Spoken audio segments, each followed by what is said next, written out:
Vamos lá, boa noite a todos. Salve Maria Santíssima, causa nossa notícia, ora pro nobis. E o sinal da cruz? Em nome do Pai, do Filho e do Espírito Santo. Amém. Ave Maria, cheia de graça, seja convosco. Bendita sois vós entre as mulheres, bendito é o fruto do vosso ventre, Jesus. Santa Maria, Mãe de Deus, rogai por nós, pecadores, agora e na hora de nossa morte. Amém. Agora é na hora de nossa morte. São Vicente de Paulo, rogai por nós. Hoje é dia de São Vicente de Paulo. Já ouviu falar desse santo? Claro, fala. Se sabe, não sabe a vida, mas sabe que existiu esse santo. São Vicente de Paulo, ele foi um sacerdote francês do século XVII. Ele é reconhecido como o santo da caridade, né? Por quê? O patrono do bem da caridade, porque ele atuou bastante nesse serviço de fazer obras de caridade, né? Chamada Apóstolo da Caridade. Ele criou várias estruturas, várias ordens, como, por exemplo, a Congregação da Missão chamada Nazaristas. Isso foi em 1625, e eles faziam a evangelização dos camponeses, a formação de novos padres. Também as Filhas da Caridade, né, que foi criada em 1633. Isso ele fez junto com outra santa, Santa Luzia de Marilac. Tá? Também ele tem uma congregação que ele foi um inspirador, né? Que é a congregação de freiras vicentinas, né? Que viviam na rua, cuidando das pessoas mais necessitadas, né? Vamos lá. Então, hoje a gente vai ver o último dos mandamentos, que é o 10º mandamento. Alguém se lembra qual é o 10º mandamento?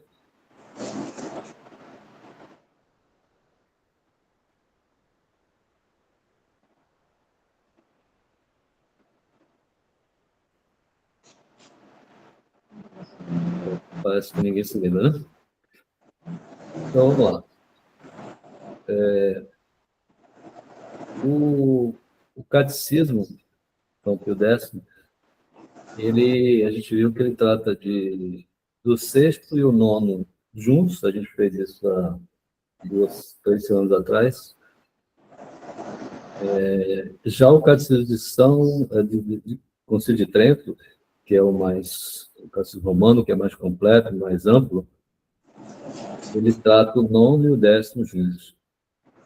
O nono a gente já viu quando a gente falou lá do sexto, né, junto com o sexto, que é como é que o catecismo de São Pio X trata, né? Salve Maria, Maria Cristina, Cristina Oliveira, Maria Cristina. A Cristina chegou. Boa noite, salve Maria. Desculpe pelo caso. Então, Pula aí pra gente ver. Tá todo mundo bem, graças a Deus. Cristina Oliveira, que sempre contribui. Qual que é o 10º mandamento, Cristina? Como é que é? Eu estou chegando agora aqui. O 10º mandamento que a gente vai ver hoje, qual que é mesmo? Essa não é rabo de cavalo, não. Décimo. Deixa eu ver, o outro foi... Ih, agora a memória falou, mas espera aí que eu vou lembrar. Falou, né? Falhou, peraí que eu vou lembrar. Não cobiçar a mulher do próximo. Esse foi o nono. E o outro é não cobiçar coisas alheias. As coisas ali, exatamente. Isso, era porque os dois são parecidos. Muito bem, só você para salvar aí, porque ninguém falou nada aí. Eu sabia que você ia falar. Ainda Mas bem muito que bem. você... Então, o título, né, foi dado para esse mandamento é não cobiçar as coisas alheias. Ok. Então, como como a gente está no 10º mandamento, né? Vocês sabiam que os judeus também têm mandamentos? Repete aí que eu ouvi. A religião judaica também tem mandamentos? Sim, Quantos mandamentos tem a religião judaica? Alguém já ouviu falar muitos, disso? são muitos. Muitos quantos? Ai, não sei. Na Mas Igreja Católica são 10, não sei. são 10 na Igreja Católica. Interessar talvez os judaicos. A religião judaica, eu vou chutar, é mais de 100 ou menos de 100? Mais de 100.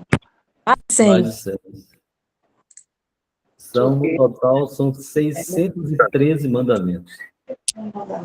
Ah, 713. Sim, Maria. 613 mandamentos. Eu não E, tinha conhecimento, não sabia. para vocês terem ideia, deixa eu compartilhar só por curiosidade, né? Eles têm 285 mandamentos positivos, isso quer dizer o que deve fazer, e 365 mandamentos do que não se deve fazer. Imagina, 10 já é difícil seguir, imagina essa quantidade toda aí, todo mundo se perde, eu acho. Pois é mais difícil ser um judeu ou ser um católico, né? Olha, não sei se vocês estão dando para ler aí, mas a quantidade de mandamentos deles é muita coisa assim, muito cosmética, assim, sabe? Não é muito pouco assim mesmo do coração, né? Por exemplo, não realizar idonividência, não realizar mediunidade, não sacrificar seus filhos a Moleque, isso são as maluquices, né? Não plantar uma árvore no pátio do templo. Olha que loucura. É claro, assim, o templo hoje não tem mais, né? Então, muitos desses mandamentos eu acho que já não tem mais sentido de ser. Mas, assim, tem muita coisa que eles colocam como, por exemplo, a forma de você tratar o alimento, como fazer o alimento, como... Você lembra daquela situação que Jesus está na casa de um judeu, dos fariseus, e aí entra com os discípulos dele, e eles criticam Jesus e os discípulos por não lavar as mãos, né, antes da refeição, né? Não tem essa... Você lembra dessa passagem? Sim. Porque na lei deles, né, isso é um mandamento. E aí Jesus fala o seguinte, eles se preocupam com essas coisas, só que o que é o pior? É aquilo que sai do homem, né? E não aquilo que entra no homem, ou seja, aquele diz assim, o que entra no homem, os seus alimentos, ele sai na fossa, vai para a fossa. Mas o que sai do homem, isso é que tem que preocupar. E é desse mandamento que a gente vai ler hoje, o 10º mandamento, né? Aquilo que sai do desejo do coração. Interessante. Então, os judeus têm essas quantidades absurdas de mandamentos e provavelmente muitos deles, né, eles nem sabem assim no total, né? Eu creio que não, né? Porque é muita coisa para você se lembrar e guardar. Já é difícil a A gente gente com os 10, né? sabendo, imagine. Pois é. Muito bem, então vamos lá. No Catecismo, o 10º mandamento, da Lei de Deus, está no artigo 6º, né, do capítulo 3, e esse é o último mandamento que a gente vai ver, né, nesse capítulo. Depois a gente vai ter outra parte do catecismo que a gente vai dar continuidade. Bom, mas sempre existe um texto, né, para contextualizar aí o que vai ser explicado, né, no mandamento, e aqui ele traz o texto de uma passagem da Antiga Aliança, né, do Antigo Testamento, que está no livro dos Reis. Então, eu vou ler aqui para a gente acompanhar, que diz assim, ó, eis o que se passou depois destes acontecimentos. Tá? Nabó de Jezreel possuiu uma via em Jezreel, ao lado do palácio de Acabe, rei de Samaria. Então, Acabe, A que fica ali? Sim, ele tá ali na dela. posso continuar? Acabe era o rei de Israel naquele período. Isso foi mais ou menos ali no século 800 e alguma coisa, 830 antes de Cristo, né? Antes da encarnação de Cristo. Ele foi o quinto rei, não, o sétimo rei de Israel, se não me engano, foi a quinta dinastia, né? Vamos lá. Acabe falou com Nabote, o vizinho dele, né, que tinha aquela vinha, né? Cede-me a tua vinha para que me sirva de horta, pois ela está bem perto da minha casa, e eu te darei uma vinha melhor, ou, se preferires, posso pagar o preço em dinheiro. Mas Nabó respondeu a Acabe: Deus me livre de entregar-te a herança de meus pais. Acabe voltou para casa contrariado, furioso, por causa da resposta que Nabô de Jezrael lhe tinha dado, negando-se a lhe ceder a herança de seus pais. O rei se jogou na cama, virou o rosto e não quis comer. Sua esposa Jezabel entrou no quarto e lhe perguntou: Por que estás tão mal-humorado e não queres comer? Ele respondeu: É que tive uma conversa com Nabô de Jezrael e lhe fiz a proposta de me ceder a sua vinha por dinheiro, ou, se o preferisse, eu lhe daria em troca outra vinha. Mas o homem me respondeu que não me cede a vinha. Sua esposa Jezabel lhe disse: Bela figura de rei de Israel estás fazendo. Levanta-te, toma alimento, fica de bom humor. Eu te arranjarei a vinha de Nabó, de Jezrael. E em seguida ela escreveu uma carta em nome de Acabe, selou-a com o selo do rei e a enviou aos anciãos e nobres da cidade que moravam com Nabô. Na carta ela escrevia como segue: Proclamai um jejum e colocai Nabó na primeira fila. Fazei sentar-se em frente dele dois capajestes que deem este depoimento. Tu amaldiçoaste a Deus e ao rei. Depois conduziu-o para fora e apedrejai-o até morrer. Os homens da cidade, anciãos e nobres, seus concidadãos, procederam conforme a ordem recebida de Jezabel, como estava escrito na carta que lhes tinha enviado. Proclamaram jejum e deram a Nabó o primeiro lugar na assembleia. Chegaram também os dois capajestes, sentaram na frente dele. Os dois capajestes acusaram Nabô na presença do povo, nestes termos: Nabô amaldiçoou a Deus e ao rei. Em seguida, o conduziram para fora da cidade e o apedrejaram até morrer. Então avisaram Jezabel: Nabó foi apedrejado e morreu. Ao saber que Nabó tinha sido apedrejado e estava morto, Jezabel disse a Acabe: Levanta-te e toma posse da vinha, que Nabó de Jezreel não te quis vender, pois Nabó não está mais vivo. E ele morreu. Quando Acabe soube que Nabó estava morto, levantou-se para descer até a vinha de Nabó de Jezreel e dela tomar posse. Continuação aí com as ameaças de Elias do profeta. Então a palavra do Senhor foi dirigida ao tesbita Elias, nestes termos: Levanta-te, desce ao encontro de Acabe, rei de Israel, que reside em Samaria. Olha, ele está na vinha de Nabó, aonde desceu para dela tomar posse. Fala-lhe neste teor: Assim fala o Senhor, tu és um assassino e por cima ladrão. E lhe falarás nestes termos: Assim fala o Senhor, no mesmo lugar onde os cães lamberam o sangue de Nabó, lamberão também o teu próprio sangue. Acabe respondeu a Elias: Quer dizer que me surpreendeste, meu inimigo? Ele respondeu: Sim, surpreendi, porque te prestaste para praticar o que desagrada ao Senhor. Eis que vou trazer para ti desgraças.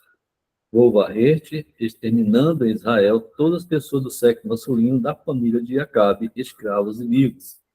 Tratarei tua família como as famílias de Jeroboão, filho de Nabat, e de Baasa, filho de Aías, porque me causaste irritação e seduziste Israel ao pecado.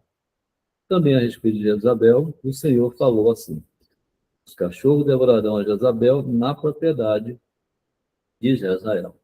Os membros da família de Acabe, que morreram na cidade, serão devorados pelos cachorros, e os que morreram na campanha serão comidos pelas aves do céu.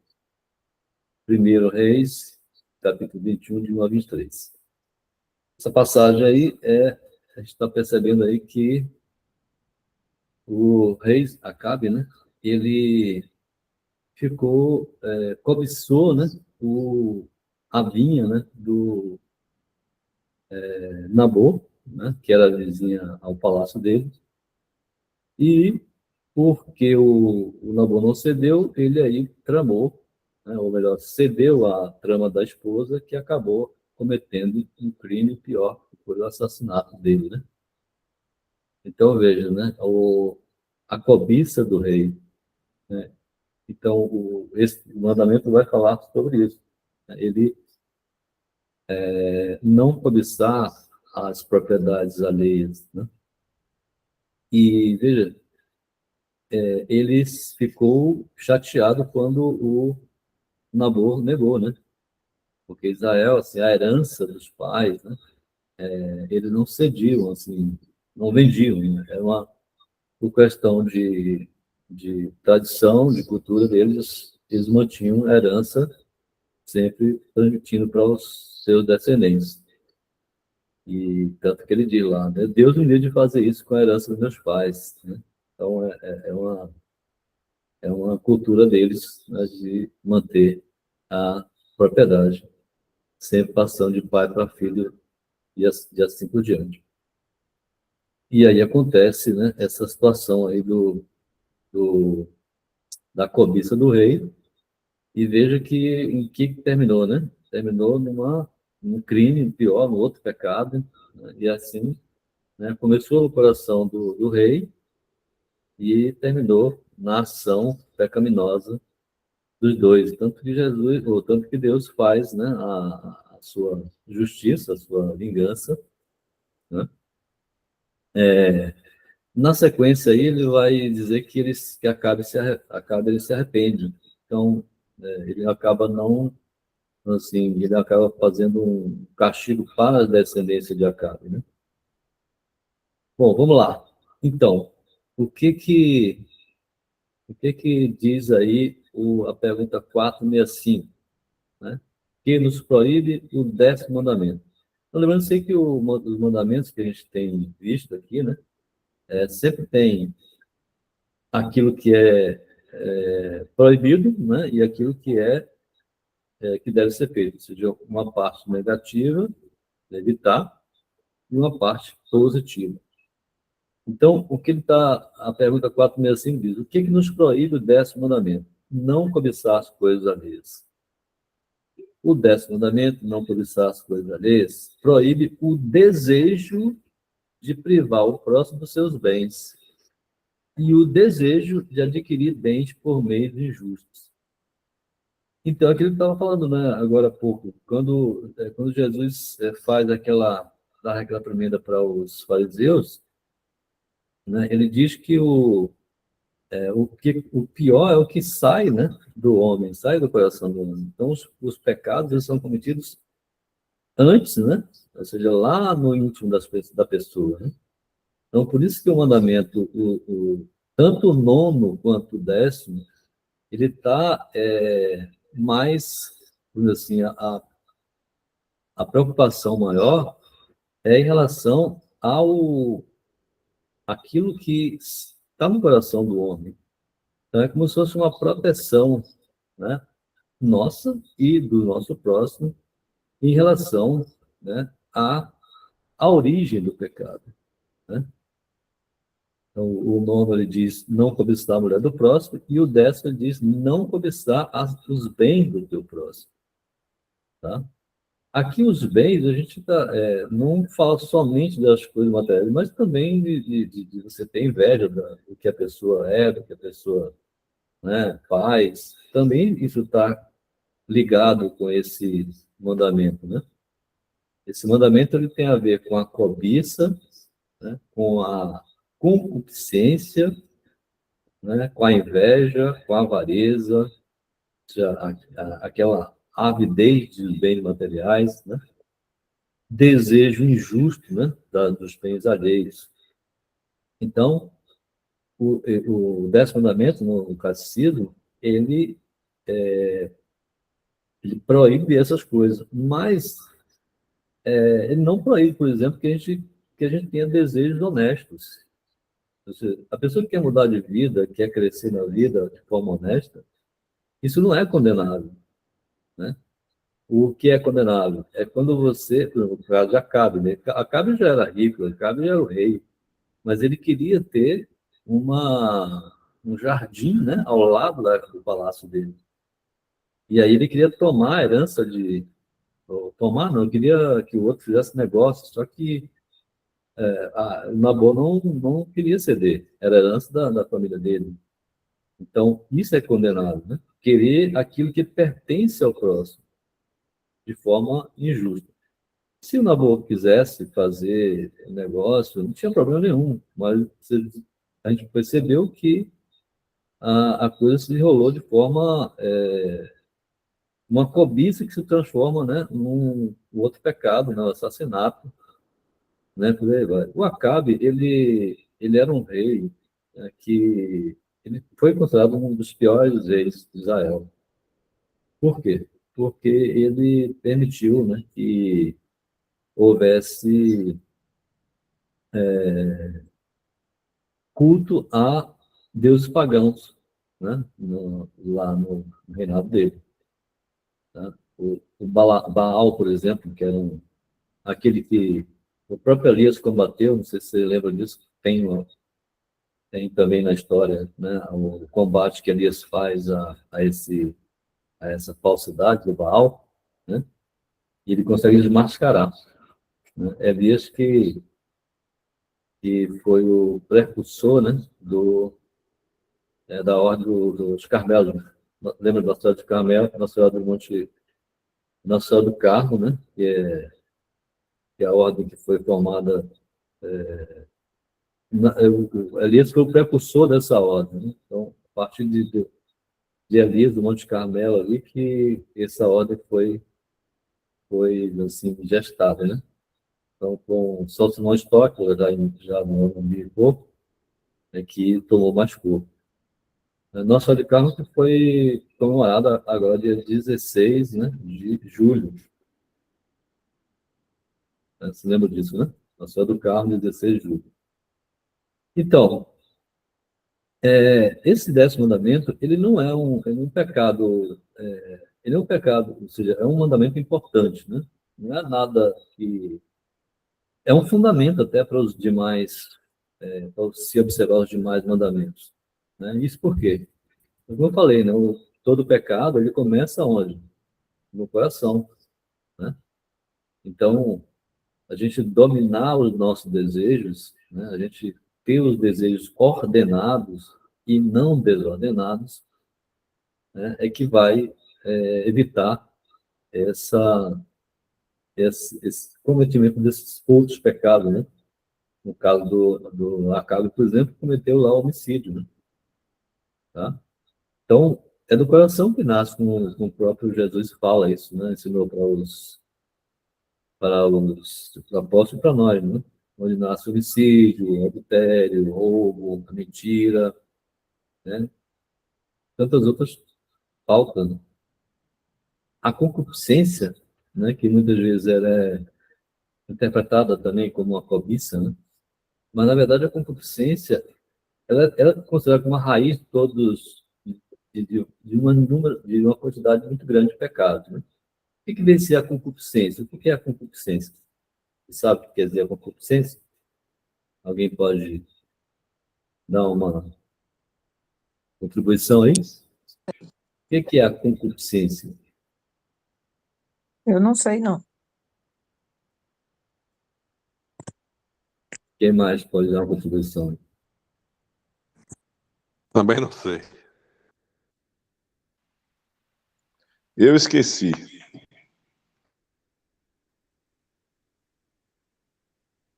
Quem mais? Eu também esqueci. Eu sabia, assim, mas Marinei? não sei explicar, não. Uma ideia, pelo menos assim. Concupiscência tem a ver com desejo, né? Um desejo, assim, uma vontade, né? Até se confunde com a cobiça. Só que muitas vezes fala-se de prazeres mais mundanos, né? A carta de São João, por exemplo, a primeira carta de São João, no capítulo 2, vai dizer assim, ó, Filhinhos, não ameis o mundo, porque tudo que há no mundo é o quê? Concupiscência da carne, concupiscência dos olhos e a soberba da vida. Lembra disso? Alguém lembra disso? Ótimo. Então, entretanto, a gente tem que entender o seguinte, que existem duas concupiscências, uma boa e uma ruim, né? Como eu falei, por exemplo, a boa concupiscência, o que seria a boa concupiscência? Por exemplo, é um desejo legal, legítimo, né? Da gente amar mais a Deus, procurar ser santo, né? De procurar a santidade, né? Procurar ser virtuoso. Isso é uma coisa boa, né? É a boa concupiscência. Mas a gente tem dentro de nós um defeito de fábrica, né? Lembra lá do famoso pecado original, né? Que a gente é curado lá no batismo, porém não não fica completamente apagado porque a gente continua cometendo falta, né? E existe então a má concupiscência, que é relativa às coisas mundanas, tá? E o que vem a ser essa má concupiscência? É um desejo, né? Uma vontade desordenada, né? Da gente ter aquilo que muitas vezes não é bom para a gente. Vamos supor, o cara tem um desejo desordenado, por exemplo, de ganhar na Mega Sena. E ele fica jogando toda semana jogando e fica chateado porque não ganha. Ora, né? Será que aquele dinheiro todo que ele está pensando que vai ser bom para ele, realmente vai ser bom para ele? Né? Deus sabe o que faz. Então, se o que acontece quando a pessoa tem muitos bens materiais? Naturalmente, ela esquece de Deus. Naturalmente. É uma coisa muito comum que aquele que tem bastante riqueza, ela tenha um esquecimento de porque ela tem tudo. Então, ela acha que não precisa de mais nada. Né? E lembrando aqui uma passagem que hoje até Cecília comentava sobre isso, né? Aquele, aquele homem rico que tinha lá muitos silos de armazenamento de grão e tal, e que ele ia derrubar tudo que ele ia ter uma colheita maior e que ele queria isso e se refestelar da vida. E aí Jesus fala que coitado, né, desse homem, porque hoje mesmo ele vai dar conta da vida dele. Você, né, falta o essencial, né? Então, é natural, assim, é uma coisa do ser humano, né? Da natureza humana, que foi ferida pelo pecado original, né? Ele querer mais do que ele, assim, que ele precisa, né? Então, por exemplo, os santos, eles não têm eles controlam bem essa questão de desejo, né? Eles se contentam com tudo que Deus manda para eles. Né? Então, essa é a grande diferença entre nós e os santos, né?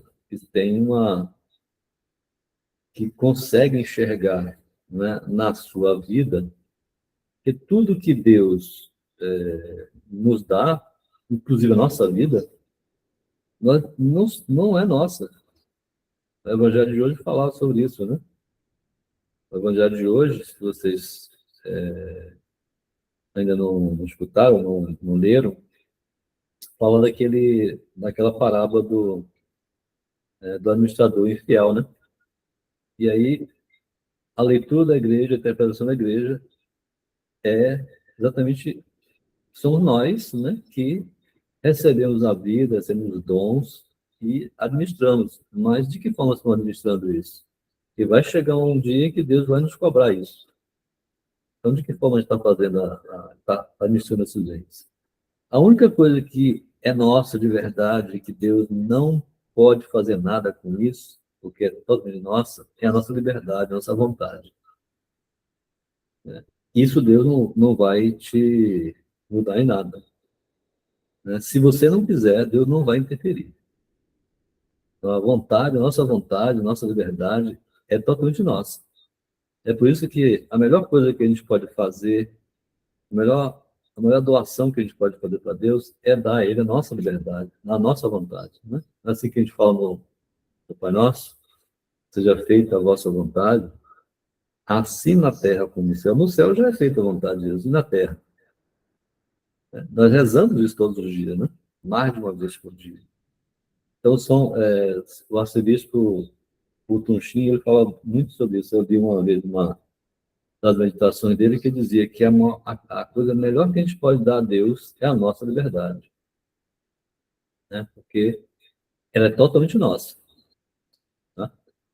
Então, o 10º mandamento, ele tem a ver com a cobiça, com a inveja, com a avareza, né? E com o desejo injusto dos bens do próximo.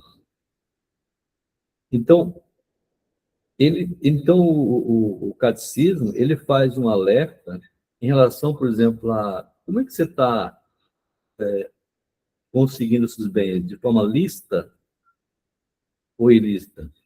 Muita gente se enriquece de forma lícita, né? Mas ele precisa se preocupar que existe, né, algo essencial que ele não vai poder levar. Ou seja, os bens materiais, quando ele morre, ele não pode levar para outra vida. Então, existe algo que você pode fazer aqui. Então, se você está tendo dons, bens materiais, pense que você tem a condição de ajudar pessoas que precisam. Então, é assim que a gente vai preparando o nosso céu, né?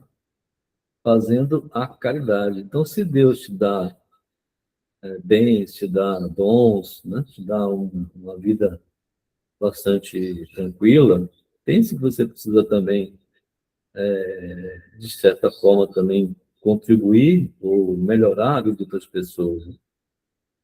Então, cometer enriquecimento ilícito, fraude, corrupção, explorar os necessitados, tudo isso é contrário, né, a este mandamento. E ele também ensina, né, o catecismo também ensina que a gente deve, para combater essa cobiça, combater, né, essas concupiscências, o que a gente deve fazer? A gente precisa primeiro, né,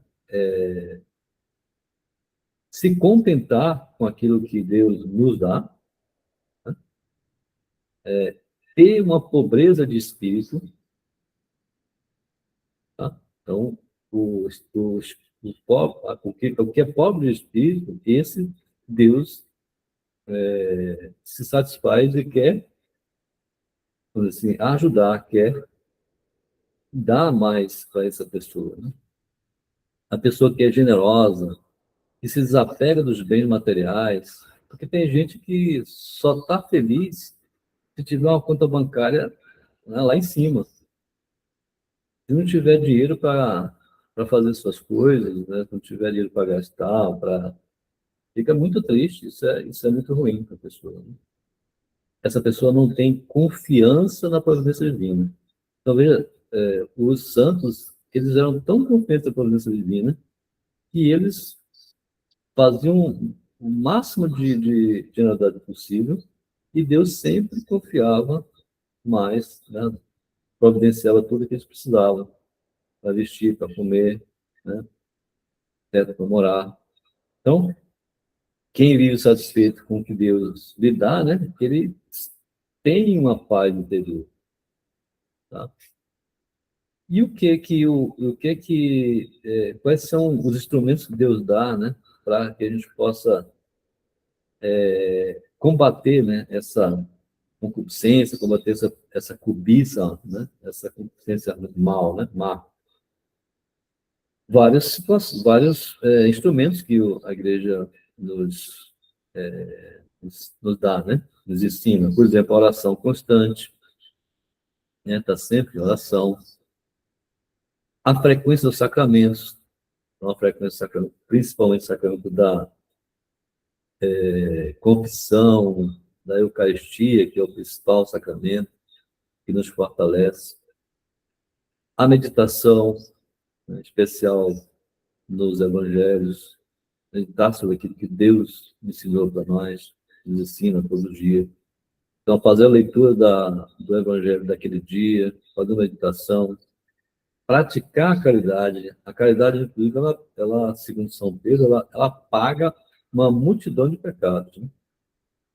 Então, ser grato com tudo o que acontece, não só pelos bens que a gente recebeu, mas também até com as coisas que a gente considera ruins. Por exemplo, quando os santos tinham uma dificuldade material ou de saúde, eles não se entristeciam, muito ao contrário, eles ficavam contentes, eles se alegravam com isso.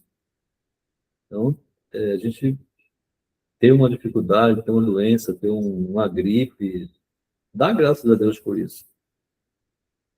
Parece ser um contrassenso, né? Mas a gente tem que dar graças a Deus em tudo. Como diz São Paulo, né? Quer comais, quer bebais, quer façais qualquer coisa, fazer, né? E dê graças a Deus. Tá? Sempre estar assim, contente com tudo aquilo que Deus permite. Até recomendo um livro de Santo Afonso de Ligório, que chama-se Tratado da Conformidade com a Vontade de Deus. O livro é muito bom, excelente. Ele fala de coisas importantes que a gente precisa saber e praticar, né? E voltando aqui a pergunta 466, por que Deus proíbe o desejo dos bens alheios? A resposta é: Deus proíbe-nos o desejo dos bens alheios porque Ele quer que nós, até interiormente, sejamos justos e nos conservemos cada vez mais afastados das ações do justo. Então, ele está lembrando aqui, né, que as ações, elas não começam de vez, primeiro é gestada no desejo, no pensamento, no interior da pessoa. É por isso que a igreja ela ensina que a gente deve examinar primeiramente, né, o nosso desejo, o nosso interior, né? O que a gente está desejando, o que a gente está gestando no nosso coração, porque é daí que começa. Então, como é que ocorre o processo? Primeiro tem o desejo, né? Depois tem o consentimento, aí vem a ação pecaminosa e aí vem a morte, né? É assim que funciona. O processo começa no desejo, começa lá no coração. Então, a verdadeira vida cristã, ela ela tem uma conversão primeiro lá dentro de nós, né? Deus conhece os pensamentos mais íntimos. Então, a gente precisa exercitar isso desde o interior, tá? Então, é por isso que se diz que esse mandamento, tanto o nono quanto o décimo, né, eles guardam o nosso coração. Eles são uma guarda do coração. Eles revelam, né, que Deus deseja uma obediência, né, uma grande obediência, que nasce lá do amor e da pureza interior. E aí, quando nós conseguimos vencer a cobiça, a gente vai ter paz interior, né? Vai ter a justiça, vai conseguir fazer a caridade e vai se tornar cada vez mais santo. Esse é o propósito, né? Então, o que nos diz a pergunta 467? Diz que nos ordena o 10º mandamento. O 10º mandamento ordena-nos que nos contentemos com o estado em que Deus nos colocou e que soframos com paciência a pobreza quando Deus nos queira nesse estado. Olha que diferença, né? Os santos já faziam isso. Os santos fazem isso. Quem quer ser santo deve agir dessa forma, pensar dessa forma. Ou seja, tudo é providência de Deus. Tudo. Deus está no controle de tudo. Então, se acontece conosco coisas que nós achamos que são ruins, porque geralmente é assim que a gente vê as coisas, né? Uma perda, uma doença, qualquer coisa que naturalmente a gente vê isso como uma perda, pode não ser uma perda, né? Pode ser uma coisa que Deus quer nos provar, né? É uma tentação que Ele deixa acontecer conosco. Tá? Então, eu recomendo a leitura desse livro de Santo Afonso, que é muito interessante, muito bom para a gente poder entender como que o ser humano, como que o cristão, né, deve agir em relação a isso.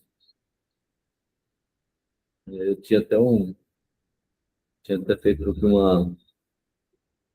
uma, um resumo desse livro, mas depois eu falo sobre ele.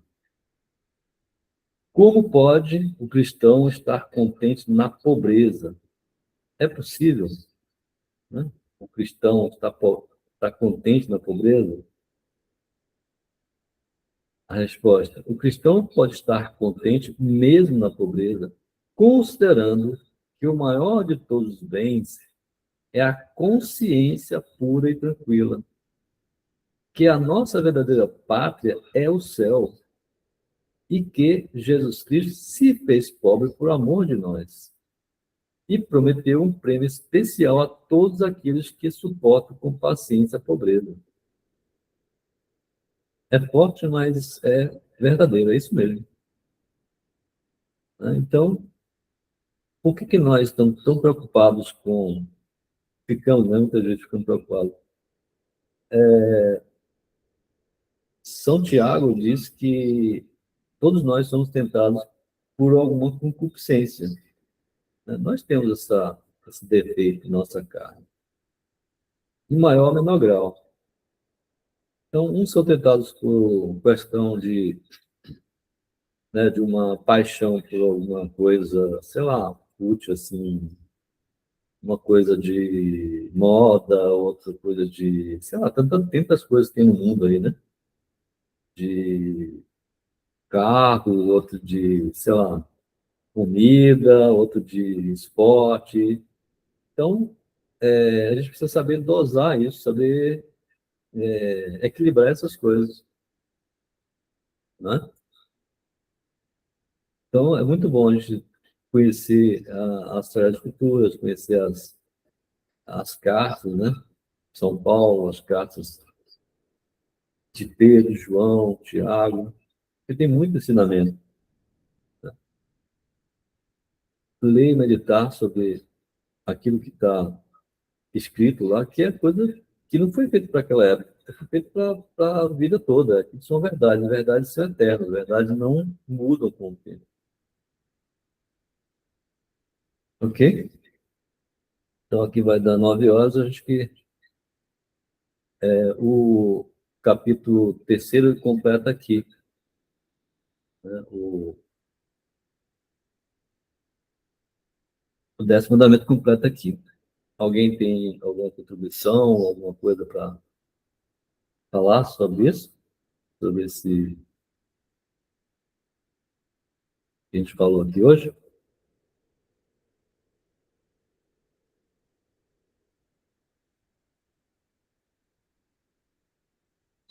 Fala, Gilberto, qual Eu tenho um é a exemplo. história?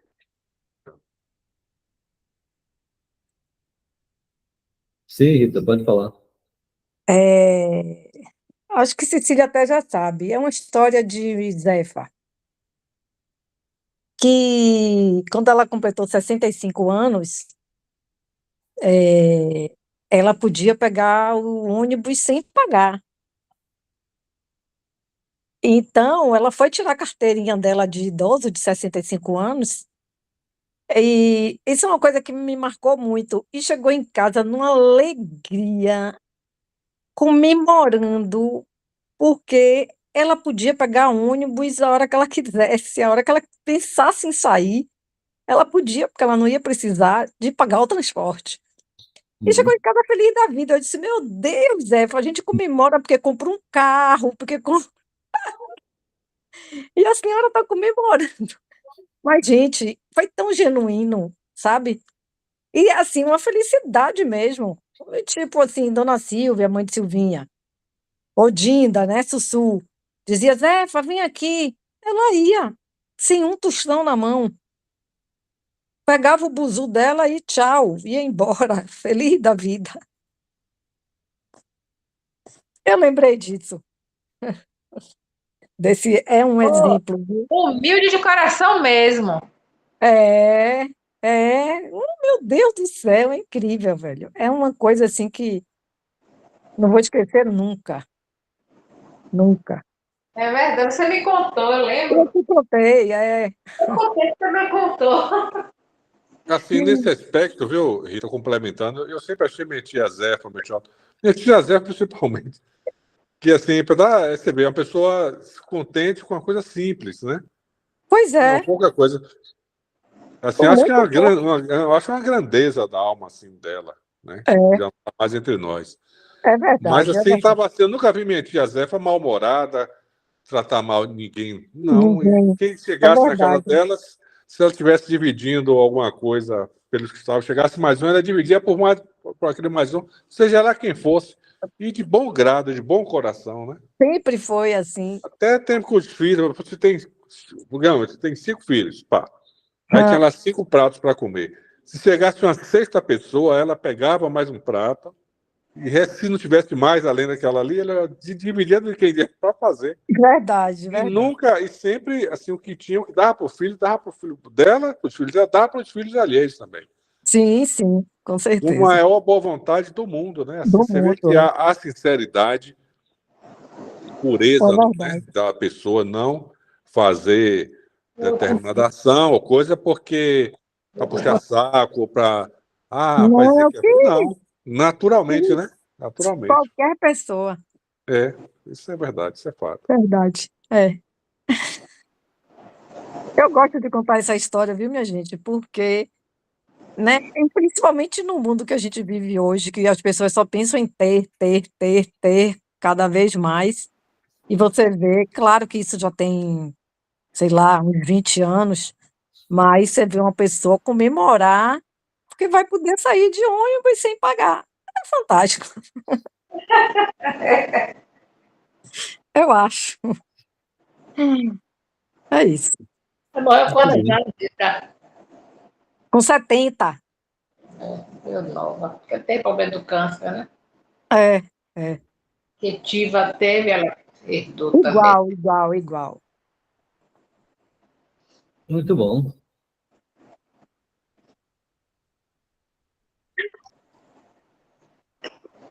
Carlos Alberto, Então tá, gente.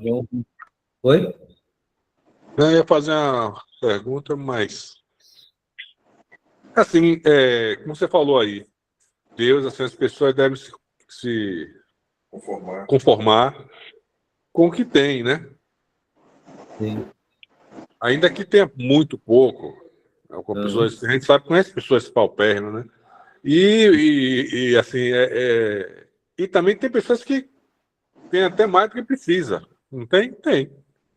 Sim.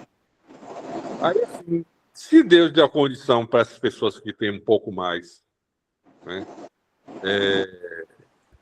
chegar até ali, obviamente que com esforço, com trabalho, com estudo, dedicação, né, com privações para depois chegar, né? Você estuda, se esforça, corre atrás, anda de ônibus, para depois, no futuro, comprar um carro, né?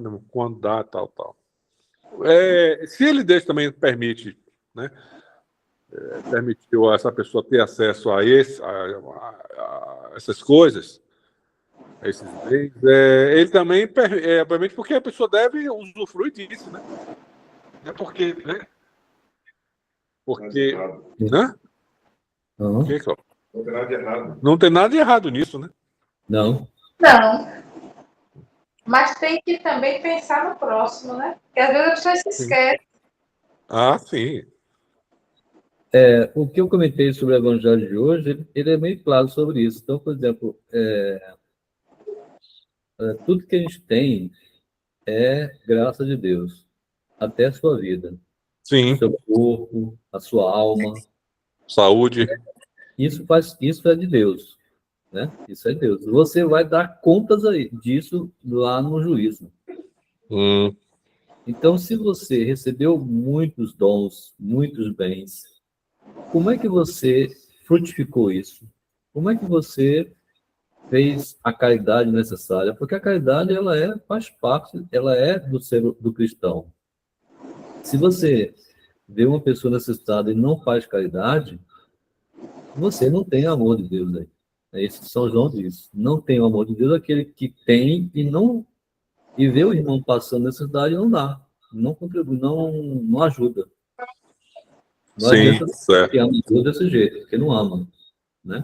Então, se você, a gente tem que ter a consciência do seguinte: se Deus me deu e deu mais do que eu preciso, tá? Eu devo, como um cristão, um bom cristão,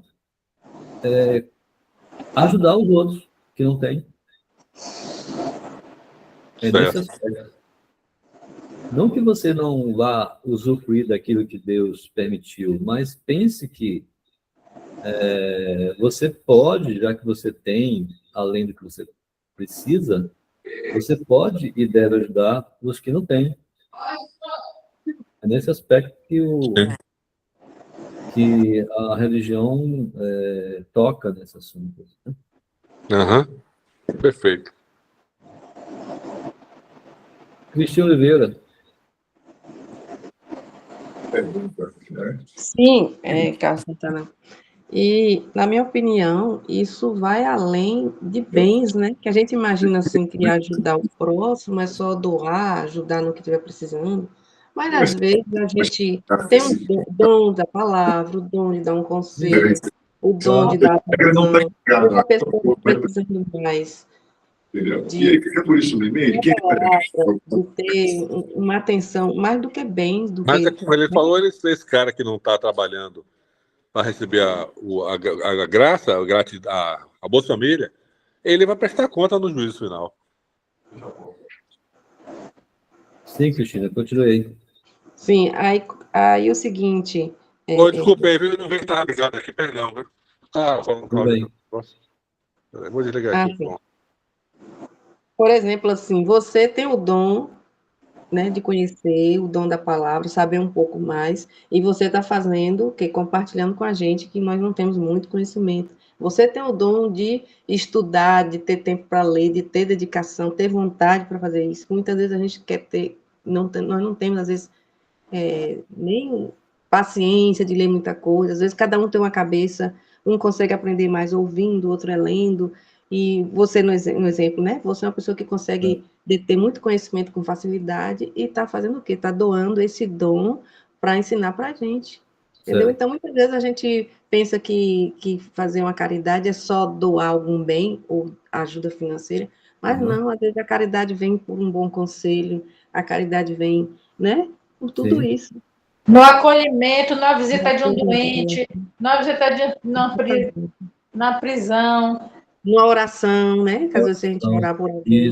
Na oração, tudo isso.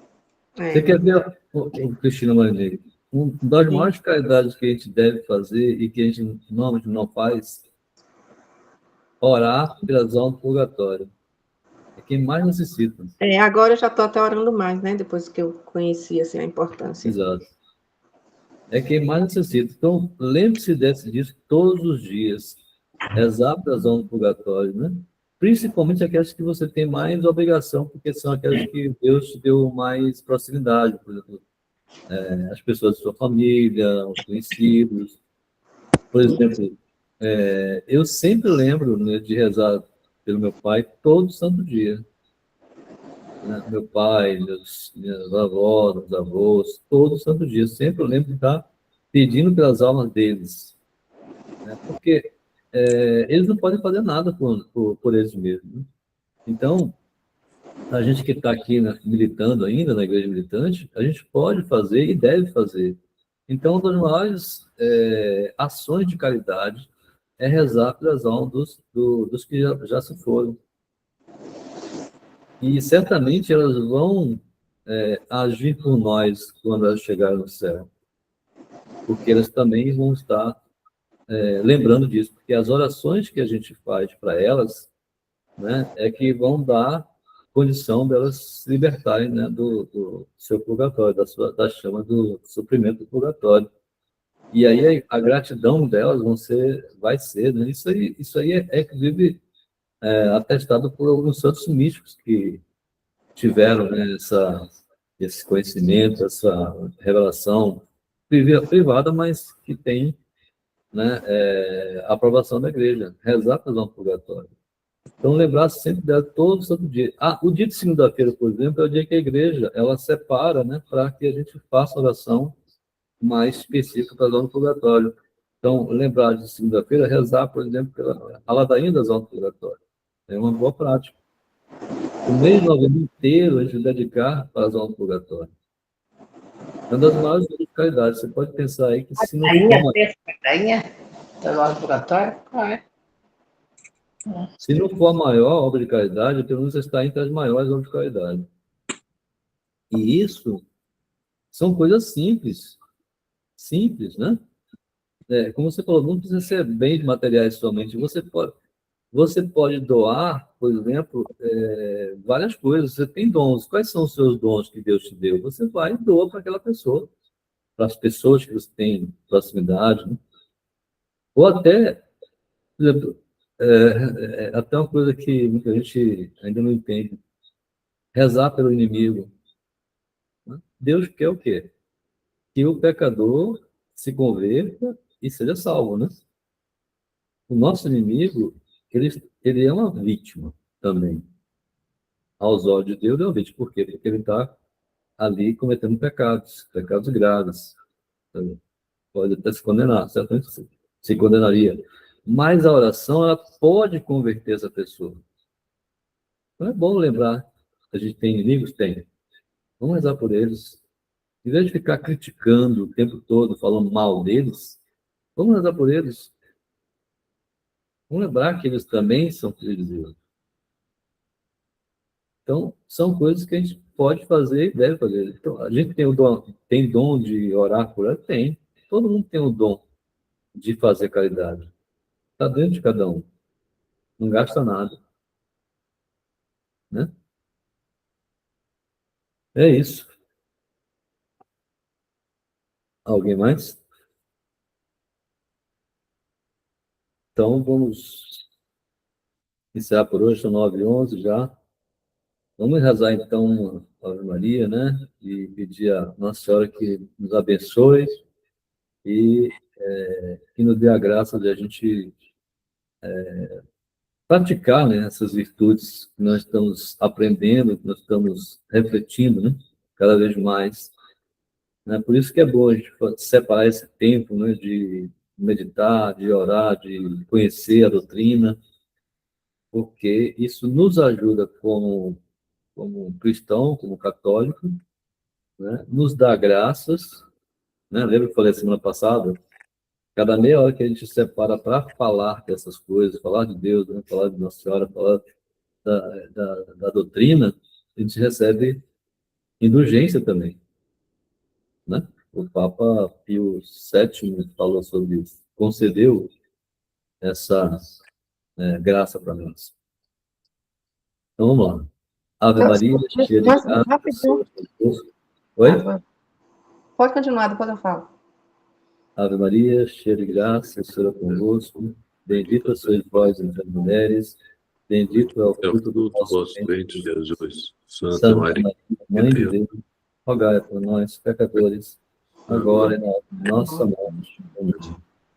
Nossa Senhora do Carmo, rogai por nós. Amém.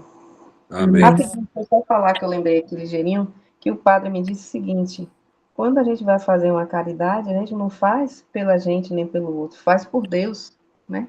Sim, Só lembrando assim que às vezes eu falava assim, será que eu devo dar aquela pessoa? Será que aquela história que você fica perguntando, né? Será o que a pessoa vai fazer com isso? Mas depois você fala, não, a gente tem que ajudar, fazer uma caridade não para a gente nem para a pessoa, é para Deus. É sim, isso. claro.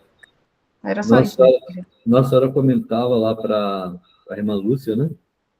Que ela disse para a irmã Lúcia que a gente, quando fizer uma caridade, a gente fazer para as almas do purgatório, né, pelos pecadores, pelas almas do purgatório e pela necessidade da igreja.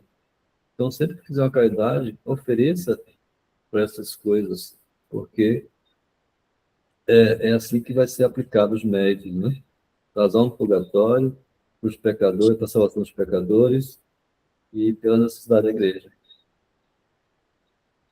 Muito bem, gente. Então, vamos encerrar por aqui hoje, né? E vamos deixar para a semana que vem a gente continuar com o nosso estudo aqui do catecismo. Ok? Ok. Ok, boa semana. Deus abençoe a todos nós.